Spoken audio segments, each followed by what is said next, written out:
Hello friends, ನಾನು ನಿಮಗೋಸ್ಕರ ಒಂದು ಸ್ಪೆಷಲ್ ಆಗಿ ಚಿಕನ್ ರೆಸಿಪಿನ ಕ್ಲಿಪ್ಪಲ್ಲಿ ಹಾಕಿದ್ದೀನಿ, ನೋಡ್ಕೊಂಡು ಬನ್ನಿ ಫ್ರೆಂಡ್ಸ್. ಹಲೋ ಫ್ರೆಂಡ್ಸ್, ಈ ಚಳಿಗಾಲದಲ್ಲಿ ಖಾರ ತಿನ್ನಕ್ಕೆ ನಾನು ಮಾಡ್ತಾ ಇದ್ದೀನಿ. ಇವತ್ತು ಪೆಪ್ಪರ್ ಚಿಕನ್ ಮಾಡೋಕ್ಕೆ 1 kg ಚಿಕನ್ ತಗೊಂಡಿದ್ದೀನಿ. ಕರ್ಬೇವಿನ ಸೊಪ್ಪು, ಹಸಿಮೆಣಸಿನ್ಕಾಯಿ, ಈರುಳ್ಳಿ, ಕೊತ್ತಂಬರಿ ಸೊಪ್ಪು ನಾನು ಯೂಸ್ ಮಾಡ್ತಾ ಇದ್ದೀನಿ. ಇದು ಮಾಡೋಕ್ಕೆ ಸನ್ಫ್ಲವರ್ ಆಯಿಲು. ಇದರಲ್ಲಿ ಕೆಮಿಕಲ್ ಇಲ್ಲ, ಇದರಲ್ಲಿ ಕೊಲೆಸ್ಟ್ರಾಲ್ ಇಲ್ಲ.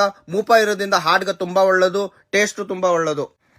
ಎಣ್ಣೆ ಬಿಸಿ ಆದಮೇಲೆ ಕರ್ಬೇವಿನ ಸೊಪ್ಪು, ಆಮೇಲೆ ಹಸಿಮೆಣಸಿನ್ಕಾಯಿ, ಈರುಳ್ಳಿ ಎಲ್ಲ ಸ್ವಲ್ಪ ಫ್ರೈ ಆದಮೇಲೆ ತೊಳೆದಿರೋ ಚಿಕನು ನಾನು ಹಸನ ಮತ್ತು ಉಪ್ಪು ಹಾಕ್ಬಿಟ್ಟಿದ್ದು ತೊಳೆದಿದ್ದೀನಿ. ನೀಟಾಗೆ ತೊಳೆದ್ಬಿಟ್ಟು ಈಗ ಹಾಕೋದು ನಾನು 1 ಸ್ಪೂನ್ ಅಷ್ಟು ಶುಂಠಿ ಬೆಳ್ಳುಳ್ಳಿ ಪೇಸ್ಟ್. ಇದು ಚೆನ್ನಾಗಿ ಮಿಕ್ಸ್ ಮಾಡಿಬಿಟ್ಟು ಬೇಯಿಸ್ಬೇಕು ಇದ್ರ ಜೊತೆ, ಎಲ್ಲ ಚೆನ್ನಾಗಿರ್ತದೆ.